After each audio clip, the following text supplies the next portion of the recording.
이 갈라디아서는 바울이 썼어요. 바울이. 이 갈라디아는 바울이 안디옥 교회에서 파송받아서 1차 전도 여행 때 전도한 지역이에요.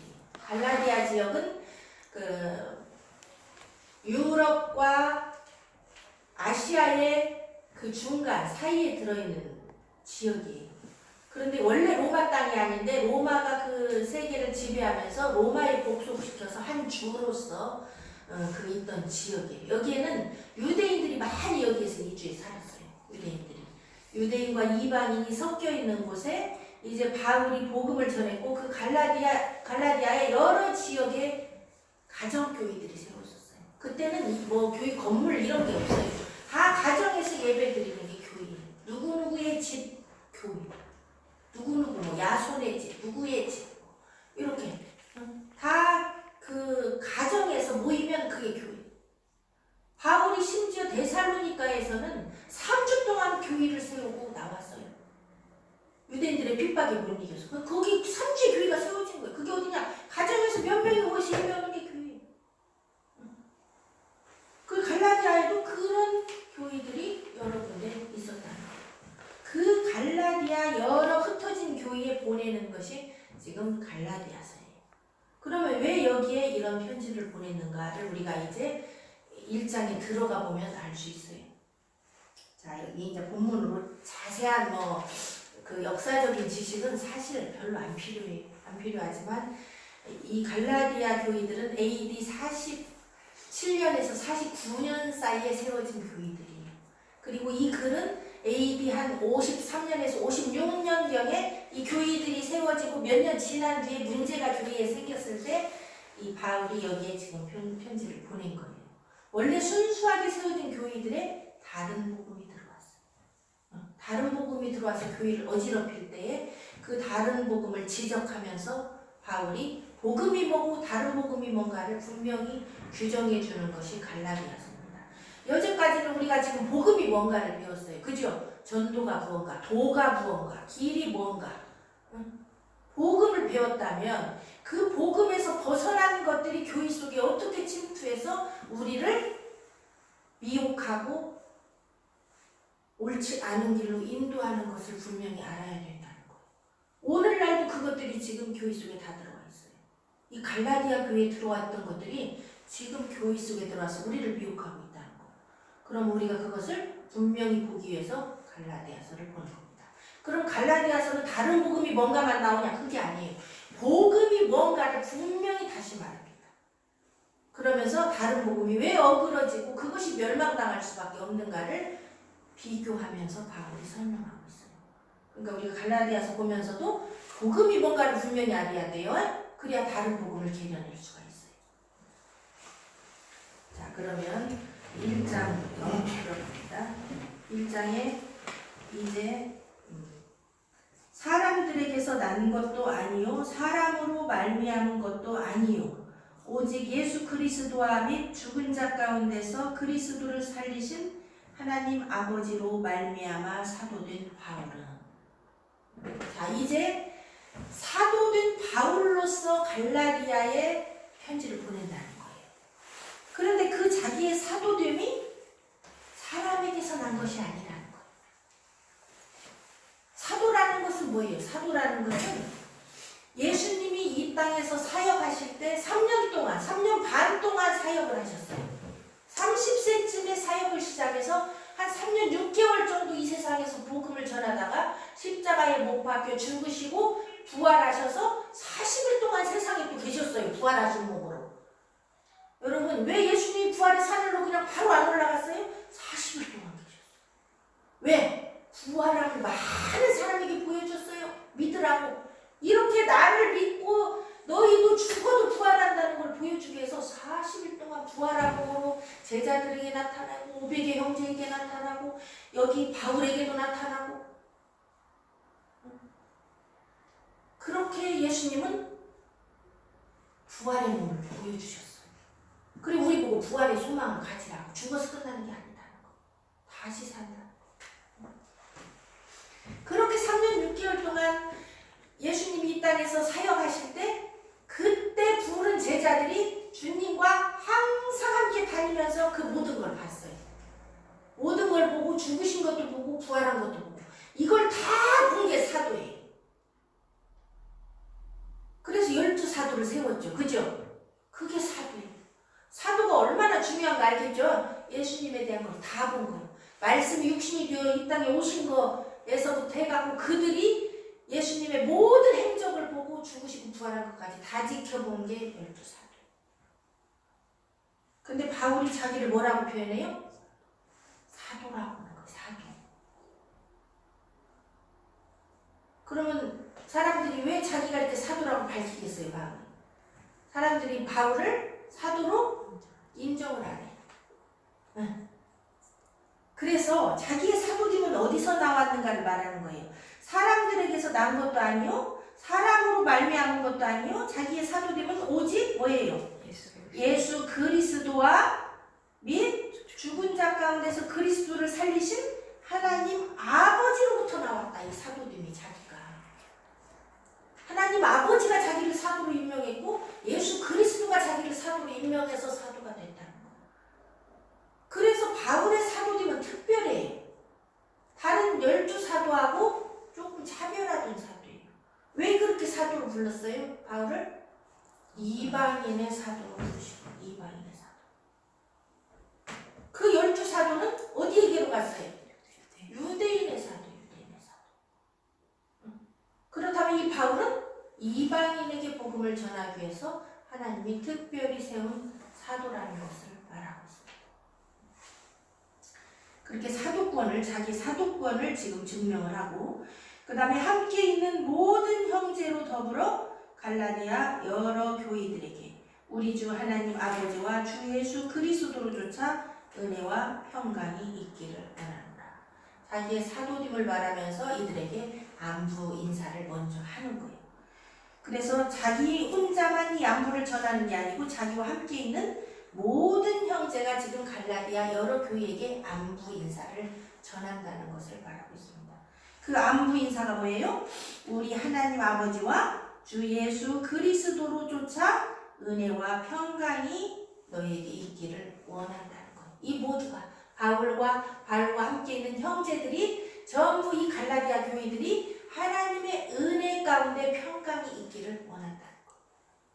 그런데 지금 이 갈라디아 교회에는 주 예수 그리스도와 하나님 아버지를 쫓아서 은혜와 평강이 있어요? 지금 없는 상태예요. 다른 복음이 들어와가지고 미혹이 되고 막 혼돈된 상태. 여러분, 하나님의 뜻은요, 우리 안에 은혜와 평강이 있기를 원해요. 그런데 그 은혜와 평강을 어디로부터 임해요? 하나님 아버지와 주 예수 그리스도로 쫓아서 그 은혜와 평강입니다. 그럼 우리가 은혜와 평강 가운데 거하려면 어디 안에 있어야 돼요? 하나님 아버지와 주 예수 그리스도 안에 있을 때만 은혜와 평강이 있다는 거. 이게 복음이에요. 여러분, 우리가 복음이 뭔가를 분명히 알아야 돼요. 복음 뜻은 뭐예요? 기쁜 소식이에요. 기쁜 소식은 뭐예요? 죽은 자가 살아나고 심판이 나에게서 떠나가고 내 안에 은혜와 평강이 임한다는 것이 기쁜 소식. 내가 지금 마음에 염려와 근심이 있어요. 그러면 그게 복음이에요? 아니에요? 아니에요. 나는 지금 그리스도 안에 있지 않은 거예요. 내 마음. 내 마음의 주인이 주님이 아닌 거예요. 이 세상이 주인이거나 내가 주인일 때 평강이 없습니다. 은혜도 없어요. 그건 복음이 아니에요. 바울은 분명히 복음을 정의합니다. 하나님 아버지와 주 예수 그리스도 안에 있을 때 은혜와 평강이 있다는 것을 말하고 있습니다. 이게 복음이에요. 자, 복음이 계속 선포됩니다. 4절에 그리스도께서 하나님 곧 우리 아버지의 뜻을 따라 이 악한 세대에서 우리를 건지시려고 우리 죄를 위하여 자기 몸을 들이셨으니. 여러분, 왜 우리 안에 은혜와 평강이 올 수 있어요? 죄가 있으면 은혜와 평강이 없어요. 내가 악한 세대 속에 속해 있으면 은혜와 평강이 없어요. 그런데 나에게 은혜와 평강을 주시려고 어떻게 하셨어요? 하나님이 그리스도께서 누구의 뜻을 따라? 아버지의 뜻을. 하나님 곧 우리 아버지의 뜻을 따라. 여러분, 그리스도가 예수님이 우리를 위해 죽으신 것은 누구의 뜻이었어요?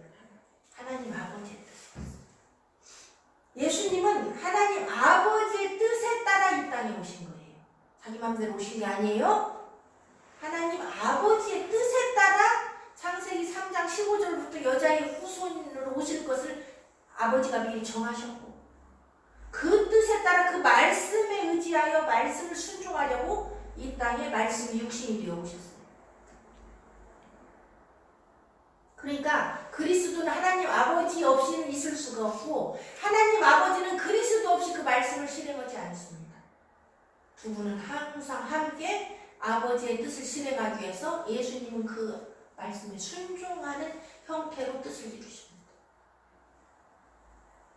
그래서 예수 그리스도는 하나님 곧 우리 아버지의 뜻을 따라 이 악한 세대 가운데 오셨어요.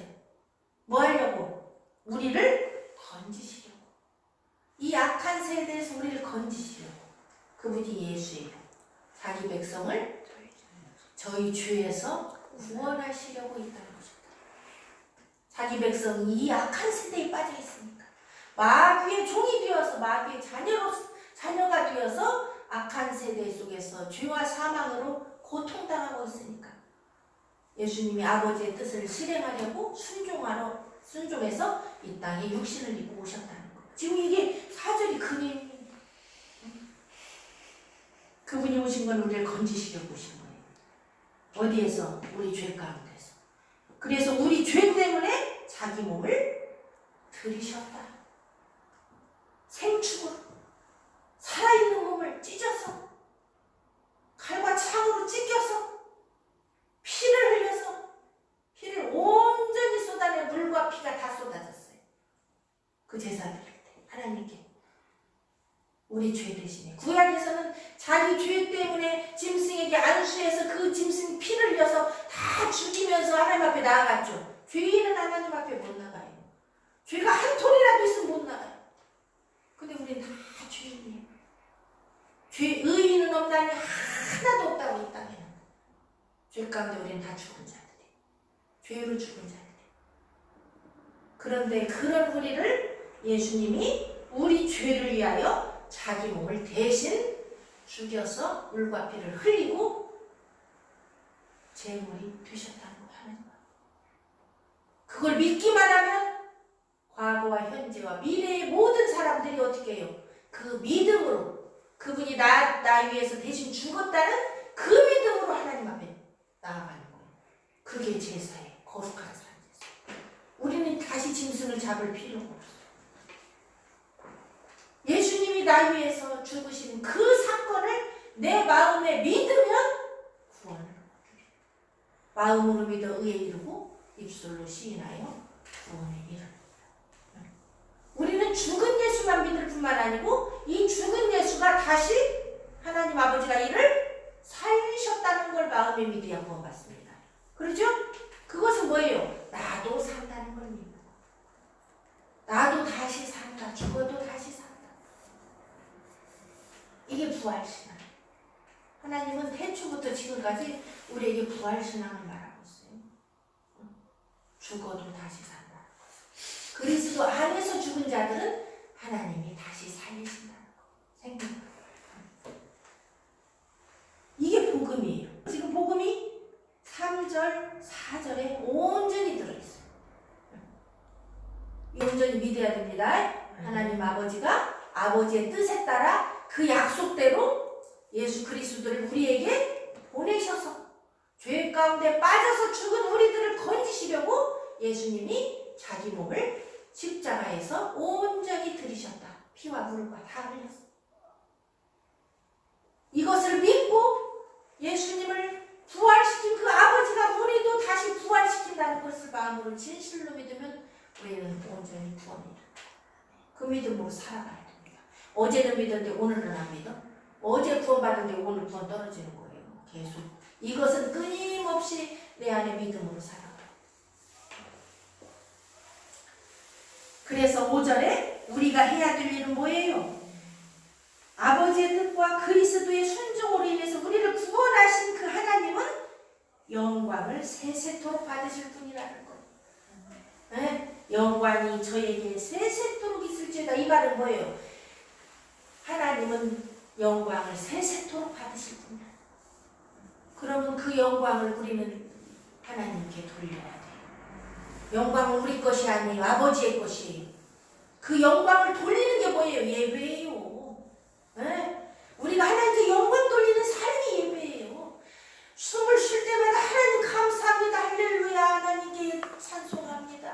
영광 받으소서. 하나님은 영광 받으실 분입니다. 세세토록 영광이 아버지께 있습니다. 이게 예배예요. 이 고백이 찬송이에요. 이게 예배예요. 이 5절은 지금 우리의 예배의 삶을 얘기하는 거예요. 아버지 영광 받으소서. 할렐루야. 하나님께 찬송합니다. 영광 받으실 하나님을 찬송합니다. 찬양합니다. 이게 예배예요. 뭐 예배는 뭐 어디 가가지고 뭐 형식에 따라서 뭐 하고 여러분 착각하지 마세요. 내 마음이 하나님께 항상 영광을 드려야 돼. 하나님 감사합니다. 만물을 지으신 하나님, 나를 지으시고 내가 죄 가운데 빠져 있을 때 예수 그리스도를 보내서 그분을 죽이셔서 나를 죄 가운데서 건져주시고 나에게 영원한 생명을 주시기 위해서 부활의 생명을 허락하신 하나님 찬양합니다. 영광 받으소서. 세세토록 영광 받으소서. 여러분 이게 복음이고 예배예요. 이게 연속돼야 돼. 이거 화장실에서도 할 수 있고요. 샤워하면서도 할 수 있고요. 길 가면서 운전하면서 다 할 수 있어요. 이게 거룩한 산 제사예요. 어려운 거 아니에요. 여러분 어렵게 생각하지 마세요. 호흡과 함께 하나님 드리죠. 숨 쉬는 순간마다 하나님 찬양. 숨만 쉬지 마세요. 못 하려고 아까운 시간에 숨만 쉬어요. 응? 숨만 쉬지 말고 뭐예요? 할렐루야 하나님을 찬양하세요. 숨 쉬면서. 그래야 세월을 아끼는 거예요. 이게 세월을 아껴야 돼. 우리는 아낀다는 건 뭐예요? 하나님께 드리는 게 아끼는 거예요. 허비하는 건 뭐예요? 그냥 흘러가는 거예요. 남들 죽은 자들과 함께. 이게 허비하는 거예요. 세월을 한순간 한순간을 아껴야 돼요. 하나님께 드려야 돼요. 영광을 세세토록 그분께 돌려야 돼요. 영원. 숨 쉬면서도 아버지 하나님 감사해요. 할렐루야 감사해요. 할렐루야 뜻이 뭐예요? 하나님께 찬송 돌릴지어다. 하나님을 찬양할지. 왜 찬양해요? 그분이 만물을 지으셨어요. 나를 지으셨어요. 죄 가운데 빠진 나를 구원하셨어요. 내 대신 죽어주셨어요. 예수 그리스도가. 나 살리려고 그분이 부활의 몸을 보여주셨어요. 할렐루야 찬송합니다. 영광 받으세요. 할 수 있겠죠? 말마다 괜히 멍하니 가만히 있지 말고 할렐루야 하나님 찬송해요. 감사해요. 파란 하늘 보고 하나님이 파란 하늘 하나님 만드셨지. 공기를 주시고 물을 주시고 먹을 걸 주시고 푸른 잎을 주시고 아버지 감사해요. 죄 가운데 빠진 나를 구원해 주셔서 감사해요. 여러분 이게 예배 전부예요. 집에서 예배할 수 있어요? 없어요? 있어요. 화장실에서 예배. 이 예배 연속선상이 있는 거예요. 지금 우리가 여기 모인 것은 왜 그래요? 그거 더 자극받아서 그렇게 못했기 때문에 와서 자극받고 그거 하려고 모이는 거예요. 말씀 듣고 또 회개하고 이 말씀 붙잡고 가서 또 그렇게 살으려고. 6절에 이렇게 그리스도의 은혜로 우리를 부르셨는데 이같이 속히 너희가 복음을 떠나서 다른 복음 쫓는 것을 내가 이상하게 여긴다는 거. 아니 교회에서 실컷 모여서 복음 듣고 가서 이상한 어먼지 넣는 것이 이상한 거예요. 그거 이상히 여긴다는 거. 여기서 실컷 듣고 나가자마자 어먼짓을 해. 그 세상을 쫓아가 다시. 이상한 일이에요. 그래서 모이기를 힘쓰라는 거예요. 자꾸 어먼지 넣으려고 그렇게. 어먼지 돼. 조금만 들으면 어먼지 돼. 우리 인간 근성이 그래요. 그리스도 은혜로 우리를 부르셨어요. 그죠? 그 은혜가 뭐예요? 아까 3, 4절 하나님의 뜻에 따라 예수님이 오셔서 죄 가운데 우리 구원하시려고 내 대신 죽으셨어요. 부활하셨어요. 이게 복음인데 이 복음을 이 은혜를 속히 떠나요. 사람들이. 아주 빠른 속도로 떠나요. 복음을 조금 안 들으면 그냥 속히 떠나. 그냥 바로 어머니 되버려. 이같이 속히 떠나 빠르게 떠나서 다른 그 미혹시키는 소리를 쫓아가는 것을 바울이 생각할 때 아주 이상하다는 거. 사실 다른 복음 쫓는 것이 이상하다 이렇게 말하면서도 바울은 7절에 뭐라고 그래요? 사실 다른 복음은 없다는 거예요. 어쩔 수 없이 표현하다 보니까 다른 복음이라고 하지 다른 복음은 없어요. 복음은 오직 하나뿐이에요. 다른 종류의 복음은 없어요. 근데 표현하다 보니까 다른 복음이라는 걸 썼지 그것은 사실 복음이라는 말을 붙이기도 힘든 거예요. 붙여서도 안 돼요. 그래서 7절을 하는 거예요. 다른 복음은 없나니 다만 어떤 사람들이 너희를 요란케 하여, 요란은 뭐예요? 혼동을 줘요. 막 혼동을 주고 이간질시키고 막 복잡하게 만들어가지고 그리스도의 복음을 변질시키려 하는. 여러분 오늘날 다른 복음이 얼마나 많습니까? 이렇게 원본을 제대로 모르면 그런 잘못된 다른 복음에 빠져가지고 그렇게 목숨 바쳐서 지금 다들 전도 다른 복음까지 눈이 멀어서 되들 안 해. 그 미혹만 보고 그것이 복음으로 보입니다. 지금 갈라디아 교회가 그렇게 빠져들어가고 있을 때 지금 바울이 말하는 거 다 돌아왔겠어요? 다 돌아와요.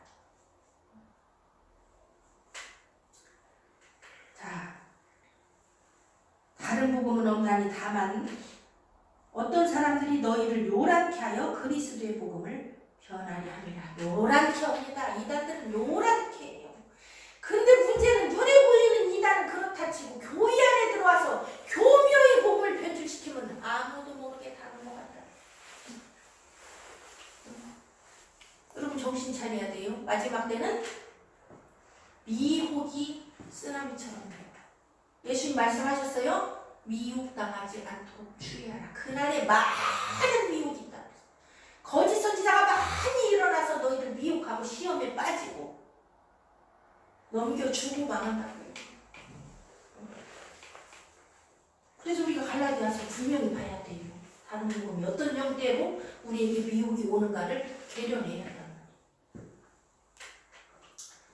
그러면 이 다른 복음 전한 자들은 어떤 결과가 오냐? 지금 바울이 말하고 있어요. 8절에. 그러나 우리나 혹 하늘로부터 온 천사라도 우리가 너희에게 전한 복음 외에 다른 복음을 전하면 뭘 받아요? 저주를 받았죠. 여러분 복음 있는 그대로 전하지 않고 살짝이라도 변질시켜 전한다면 그게 다른 거예요. 예수도 전하고 그 이단들도 예수 다 전해요. 예수도 전하는데 플러스 알파 이거를 꼭 해야 돼. 이거를 해야 예수를 온전히 믿는 거다. 이렇게 하면 그게 다른 거예요. 아이 저기도 예수 전하는데 같이 가지 뭐. 이게 미혹이에요. 그게 아니에요. 다른 복음에 이 올바른 진정한 복음은 하나뿐이에요. 여기다 살짝 껴서 뭔가를 얹은 것이 이게 다른 거예요. 이게 전체적으로 다른 복음이 돼버린 거예요. 안식교회도 마찬가지예요. 예수 다 전해요. 재림 오실 것도 다 믿어요. 근데 뭘 지켜야 돼요? 안식일을 지켜야 돼요. 이게 세트로 다른 복음이 되고 이게 미혹이에요. 전혀 엉뚱하게 말하면 안 넘어가니까 예수를 꼭 넣습니다. 거기다. 여러분 그 영적인 세력을 알아야 돼요. 그런데 여기서 말하는데 우리나 바울도 자기 자신을 포함시켰어요. 자기도 복음에서 조금이라도 변질되면 어떻게 해요? 자기도 저주받는다.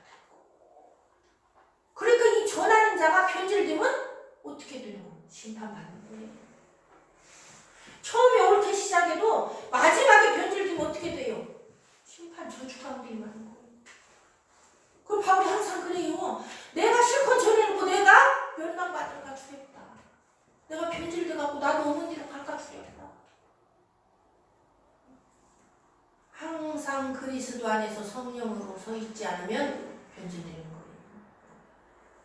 말씀에 날마다 서고 나를 처복종시키고 두렵고 떨림으로 이 구원을 이뤄내지 않으면 그 누구도 예의가 없어요. 바울 같은 자도 그렇게 말했어요. 우리나 하늘에서 온 천사라도 혹시 다른 복음을 전하면 그는 저주받는다. 이게 얼마나 두려운 말씀입니까? 지금 얼마나 많은 사람이 다른 복음을 전하는 줄 아세요? 두려움도 없이 막 해요. 두려움도 없이 지가 전하는 게 다른 복음인지도 모르고 막 전해. 이거 얼마나 떨리는지. 무섭습니다. 이 말씀을 전한다는 건요, 얼마나 두려운 일인지 몰라요. 있는 그대로 전해야 돼요. 함부로 해석하거나 뭐 상징이니 뭐니 이렇게 풀면 안 돼요.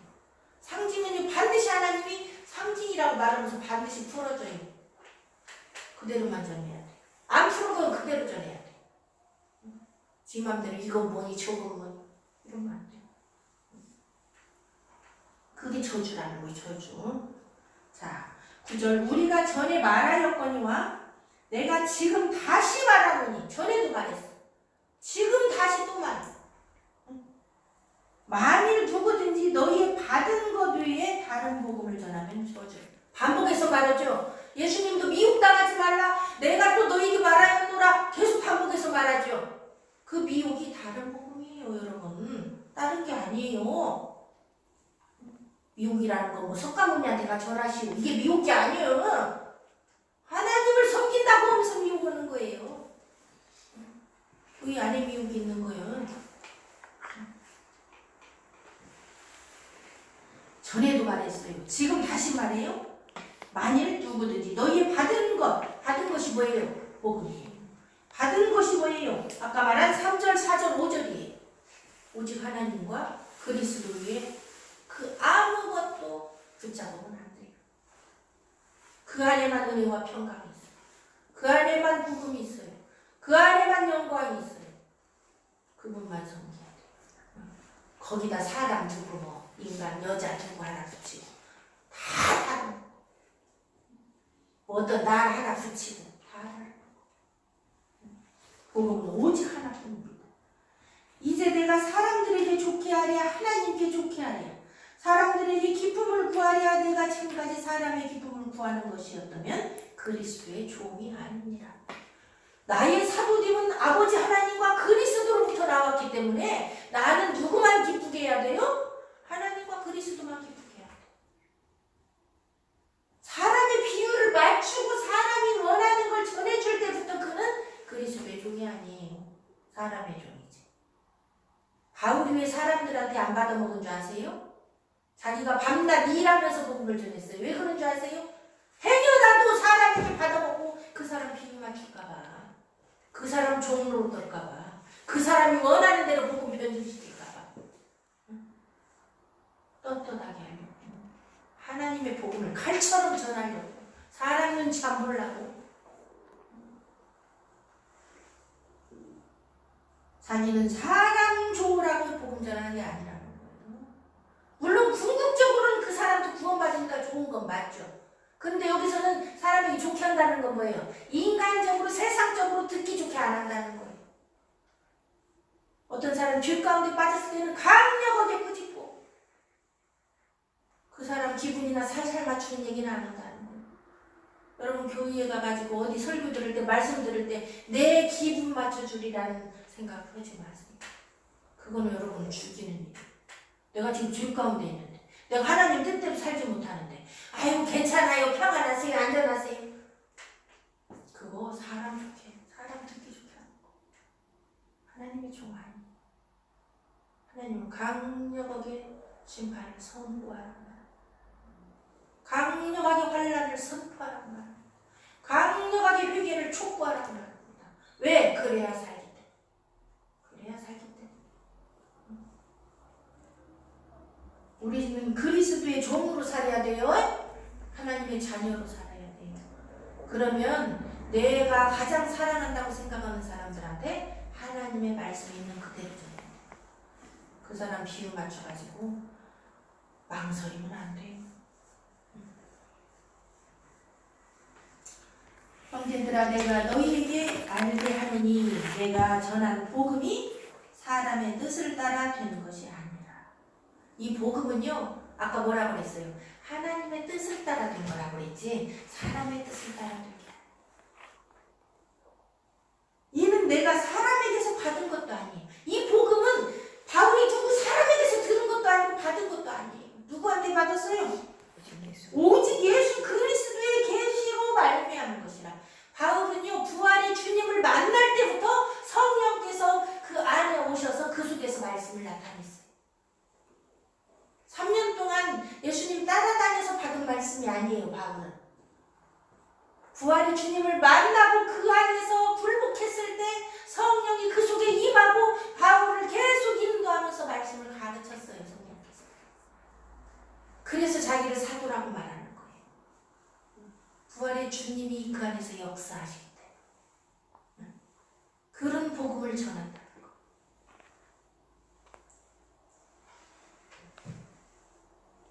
내가 이전에 유대교에 있을 때 행한 일을 너희가 들었거니와 하나님의 교회를 심히 핍박하여 잔해하고 내가 내 동족 중 여러 연갑자보다 유대교를 지나치게 믿어 내 조상의 유전에 대하여 더욱 열심히 있었으나 바울이요 부활의 예수님 만나기 전에는 유대교를 완전히 신봉하게 됐어요. 유대교는 뭐예요? 그들도 하나님 성 구약 전체를 믿는 자들, 하나님을 유일신으로 섬기는 자들이에요. 모세의 율법을 생명처럼 지키는 자들. 그게 뭐가 잘못됐어요? 잘못된 거 아니에요? 그런데 왜 잘못된 거예요? 그 구약 전체에서 말한, 그 율법 전체에서 말한 예수 그리스도가 정작 이 땅에 왔을 때 그를 받아들이지 않았기 때문에 문제예요. 그 바울은 예수 그리스도를 그를 믿는 자들을 핍박하고 죽이고 예수 그리스도를 메시아로 받아들이지 않았기 때문에 잘못된 거예요. 오히려 예수를 믿는 자들 어떻게 했어요? 바울은 잡아 죽였죠. 잡아 죽이는 일에 앞장섰죠. 그때 희생당한 게 누구예요? 스데반 집사. 스데반 집사. 스데반이 죽고 나서 바울은 다시 어디로 갑니까? 다마스커스, 다메섹, 지금 터키 지역이죠. 그리 거기에 유대인들이 예수 믿는 자들이 있다고 하는 소리를 듣고 또 죽이러 가는 거예요. 기세가 등등해가고. 막 그때 바울은 뭔 생각이 있겠어요? 그때 이름은 사울이죠. 난 지금 하나님의 일을 한다. 저 이단들을 처결하러 간다. 막 그런 마음으로 막 지금 다메섹으로 막 가고 있는데 누구를 만난 거예요? 이미 부활해서 승천하신 예수님이, 부활의 주님이 사울을 딱 붙잡은 거죠. 거기서 사울아 사울아, 강한 빛이 비추면서 사울이 눈을 뜰 수가 없었어요. 그 빛이 너무 강해요. 그 빛은 태양빛이 아니고 예수 그리스도의 빛입니다. 예수 그리스도의 빛은 사울의 눈동을 위해서 눈을 뜰 수가 없어요. 그 빛이 너무 강해요. 눈이 멀어버렸어요. 거기서 부활의 주님 만날 때. 그 강력한 빛 앞에 이 사울은 엎드려질 수밖에 없었어요. 엎드려서 뭐라 그래요? 주여, 그래. 주여 당신 누굽니까? 주라고 고백할 수밖에. 이 강력한 빛. 당신은 누굽니까? 그러니까 뭐라 그래요? 네가 핍박하는 예수니라. 사울은 예수를 핍박한 적이 없어요. 그죠? 부활해서 예수님 올라가려던데. 근데 누구를 핍박한 거예요? 예수 믿는 자들을 핍박했는데 그게 곧 예수를 핍박한 거예요. 지극히 작은 자가 예수님이라고 한 것처럼 예수 믿는 자를 핍박할 때 예수 핍박한 거예요. 여러분이 예수 안에 있을 때 누가 여러분을 핍박하면 그는 여러분을 핍박한 게 아니고 누구를 핍박한 거예요? 예수님을 핍박한 거예요. 그래서 예수님이 심판하는 거예요. 그 사람. 그 예수를 만난 뒤에 사울은 완전히 변화돼서 바울이 되죠. 이름을 바꾸죠. 사울은 큰 자예요. 큰 자. 바울은 뭐예요? 작은 자예요. 예수님 만나고 완전히 겸손해졌어요. 완전히 작은 자. 예수님만 크시다. 하나님만 크시다고 전하는 거. 여러분도 하나님만 크시고 전능한 걸 전해야 돼요. 그래야 우리가 작은 자가 돼요. 그분을 안 전하면 내가 큰 자가 돼서 내가 설치고 사는 거예요.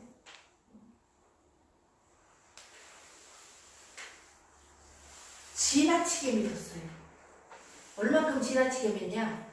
율법 외에 장로의 유전까지 철저히 지키면서 장로들이 만든 그 세부 항목까지 철저히 지키면서 그렇게 안 지키는 자들을 모두 다 정죄하고 자기만 하나님 잘 믿는 것처럼 완전히 교만하게 그러던 자가 사울이었어요. 사울이 변화돼서 지금 오늘 바울이 된 거죠. 그죠? 그래서 예수를 만나고 자기가 완전히 잘못된 것을 깨닫고 회개하고 그때부터 예수만 전했던 사람이 바울이에요. 그래서 신약성경에 반절 이상 27권, 13권을 바울이 썼어요. 이방인의 삶, 아프리카 가지고 오잖아. 유럽과 아프리카. 복음만 전하다 순교하고 죽었어요. 그렇게 열심히 있던 바울이 유대교에 대해서 그러나 내 어머니의 태로부터 나를 택정하시고 은혜로 나를 부르시니가 그 아들을 이방에 전하기 위하여 그를 내 속에 나타내시기를 기뻐하실 때에 내가 곧 혈육과 의논하지 아니하고. 이건 지금 사도행전 9장을 여러분 읽으셔야 됩니다. 이 과정이 사도행전 9장에 나와요.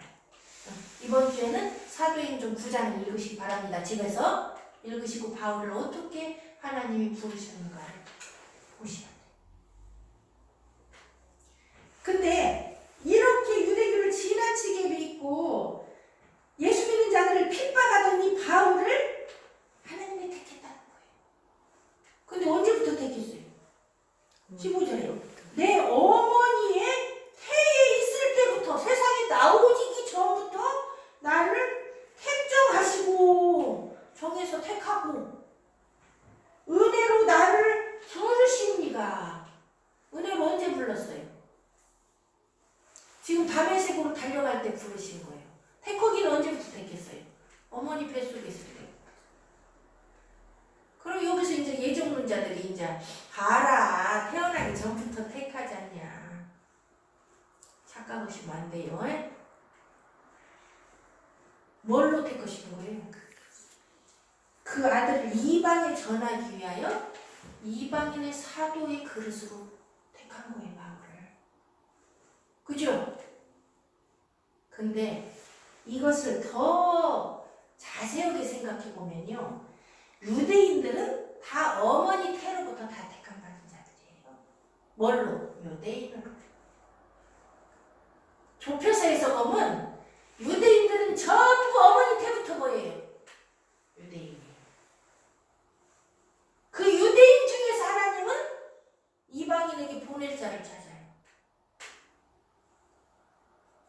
이게 바울만이라는 생각을 여러분이 좁게 해석하면 바울이지만 크게 다 해석하면 뭐예요? 모든 유대인을 하나님은 어머니 태부터 택정하십니다. 왜? 그들을 첫 장자로 불러서 복음을 이방에 전하기 위해서. 그런데 바울이 많은 사람을, 예수 믿는 사람을 죽이러 갈 때 그런 바울을 하나님은 그때 은혜로 그 시점에 부르신 거예요.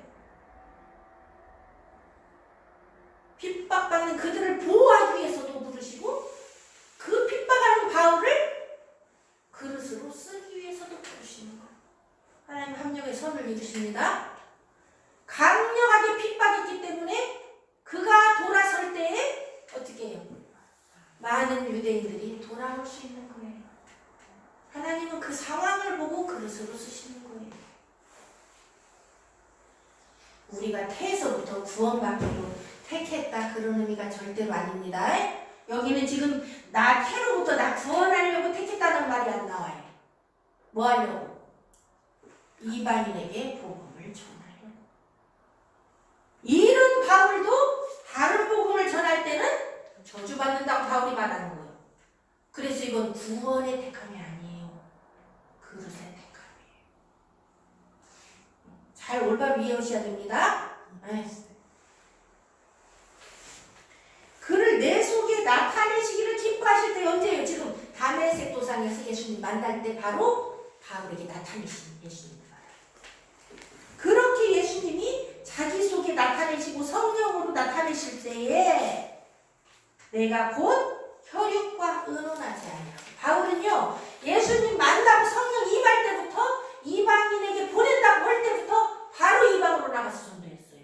누구와 의논하지 않고 혈육과 자기 가족에게 다시 찾아가고 제가 예수님을 만났어요. 성령이 임했어요. 이방으로 가 전도하래요. 가서 상의 좀 할게요. 나 가도 괜찮겠어요? 이렇게 안 했어요. 어떻게 했어요? 즉시로. 사도행전 9장 읽어보세요. 즉시로 나갑니다. 즉시 나가서 다메섹 밑에 동남쪽에 있는 그 아라비아 지역에 가서 전도하다가 붙잡히게 생겨서 도망가고 막 거기서 3년 동안 전도합니다. 3년 동안. 어마어마한 일을 하죠. 여기 나오죠. 3년 동안 했으니까 어떻게 해요? 혈육과 의논하지 않고 갔다고 그랬어요? 예수님의 제자의 부르심, 사도의 부르심은요, 혈육과 의논하는 것을 허락하지 않습니다. 사복음서에 나오죠. 어떤 제자가 예수님을 따를 때 내 부친을 지금 죽었어요. 장사하고 따라갔기 위하니까 어떻게 해? 죽은 자는 죽은 자들로 장사하게 놔두고 너는 나를 따르라. 지금이다. 지금 오지 않으면 못 온다. 그래서 오직 성령이 너에게 임하시면 너희가 권능을 받고 예루살렘과 온 유대와 사마리아와 땅 끝까지 이르러 내 증인이 되리라. 여러분 바울이 성령이 임하니까 바로 증인으로 나갑니다. 의논으로 안 가요. 인간적인 생각을 버리게 됩니다. 여러분 뭐 나중에 뭐 하지요 뭐 나중에 하지 성령 안에 있으면 그 말이 해당되지 않아요. 의논하지 않고 바로 전도로 가는데 바울이 인간적인 생각으로 나보다 먼저 사도된 자들을 만나려고 예루살렘으로 또 가지 않았다는 거. 막 이들한테 가서 저도 사도 됐어요. 저 이방인의 사도예요. 저 좀 인정해 주세요. 이런 것도 필요 없다는 거예요. 오직 성령의 권능으로 바로 이방 가서 순종하는 거예요. 오직 어디로 갔어요? 이방 땅 아라비아로 갔다가 다시 다메섹으로 돌아가서 3년 만에 그때서 예루살렘으로 올라가서 게바를 만나요. 여기서 게바는 베드로를 만나요. 베드로 만나려고 3년 후에 올라갔다는 거예요.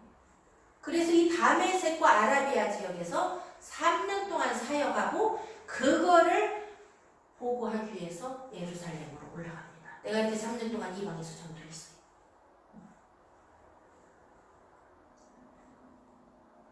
그 후에 3년 만에 내가 게바를 신방하려고 예루살렘에 올라가서 저와 함께 15일을 유하였어요. 15일 동안 예루살렘 교회에 가서 그 사도들을 만나고 게바를 만나려고 갔는데 주의 형제 야고보 외에 다른 사도들을 보지 못하였노라.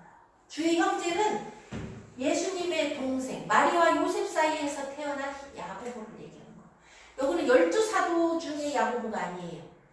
주의 형제 야고보. 이 주의 형제 야고보가 예루살렘 교회 지도자 역할을 하는 거예요. 그러니까 이 야고보는 예수님 살아생전에는 예수님을 핍박하고 안 믿었던 자예요. 그런데 예수님 죽으시고 부활한 거 보고 그때 돌이켜서 여기 야고보서를 쓰게 돼요. 그 야고보가 어마어마하죠.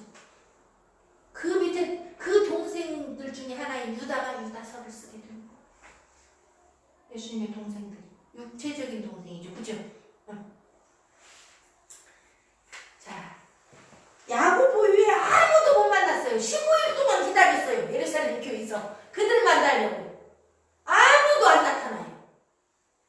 왜 그래요? 무서워서. 죽일까봐. 야고보는 지도자인데 어쩔 수 없이 지키고. 보라 내가 너희에게 쓰는 것은 하나님 앞에서 거짓말. 진짜라고 말이야. 참말 안 믿기냐? 진짜야. 아무도 안 오더라. 나만 알아. 그 후에 내가 수리아와 길리기아 지방에 이르렀으나 유대의 그리스도 안에 있는 교회들이 나를 얼굴로 알지 못하고 다만 우리를 핍박하던 자가 전에 잔해하던 그 믿음을 지금 전한다 함을 듣고 나로 말미암아 영광을 하나님께 돌린다. 그들이 소식으로만 바울이 그렇게 우리를 핍박하더니 이제는 예수 그리스도에 대한 믿음을 전파한대. 이렇게 알고만 있지 막상 바울이 나타나면 만나러 와요 안 와요? 무서워서 못 오는 거예요. 얼마나 잔혹하게 죽이고 핍박했기에 그가 개종에 회심하고 회개했다 소리를 들어도 감히 그 앞에 못 나타나는 거예요. 무서워서. 그런 바울이 그렇게 핍박하던 바울이 유대교로 개종했을 때 두 반응이 나타나죠. 유대교인들에게서 어떻게 유대교인들에게서 어떤 마음이 갈릴까요? 한쪽은 잡아 죽이려고 하는 마음, 배신자라고. 한쪽 조금이나마 어떤 사람들은 어떻게 하겠어요? 의문을 가지겠죠. 야, 그렇게 철저하게 예수 핍박하고 예수 믿는 자 죽이던 사울이 어떻게 저렇게 변했지? 진짜 아니야 저거? 예수 우리도 믿어야 되는 거 아니야? 이렇게 다시 생각하게 된다. 그래서 하나님이 그를 그릇으로 쓰시는 거예요. 하나님의 그릇으로 쓰심에도요, 하나님의 사랑이 들어있어요. 얼마나 구원하시려고. 유대교회를 추종하는 자들 가운데서도 얼마를 구원하시려면 바울을 뽑으셔야 되는 거예요. 가장 강하게 비방하는 자. 그런 거지. 뭐 태속에서부터 뭐 너희가 전해라. 이렇게 오해하시면 전체적인 하나님의 사랑을 우리가 오해할 수가 있어요. 하나님의 사랑은 끝까지 모든 영혼, 모든 사람이 구원에 이르기를 원하신다는 거예요. 그 사랑을 우리가 모든 구절에서 봐낼 때 이게 복음이 온전해지는 거예요. 복음은 하나님의 사랑. 치우친 게 아니에요. 누구는 구원하고 누구는 버리는 게 하나님의 뜻이다. 이건 복음이 아니에요. 그건 잘못해요. 그런 사상을 갖고 있기 때문에 하나님에 대해서 오해하기 때문에 다른 복음을 쫓아가는 거예요. 왜? 플러스 알파를 만들어 갖고 여기 들어온 놈만 구원받는다고 만들어. 그게 하나님의 사랑을 오해하게 만들어요. 그래서 우리가 갈라디아서 전체를 보면서 하나님의 사랑이 뭐고 진짜 우리를 구원하는 복음이 뭔가를 분명히 알아야 다른 복음에 흔들리지 않는다는 것을 알 수가 있습니다. 여러분 이번 주에 하실 일은 사도행전 9장을 읽으시고 갈라디아서를 1장과 2장 뭐 더 나아가서는 전체를 다 읽으시면 좋아요. 최소한 1장 오늘 배운 거 읽고 다음 주에 할 거 2장까지는 읽으셔야 여러분이 더 다음 주에 올 때 이 말씀을 받아들이기가 쉬워요. 은혜 가운데 하시기 바랍니다. 214장 찬송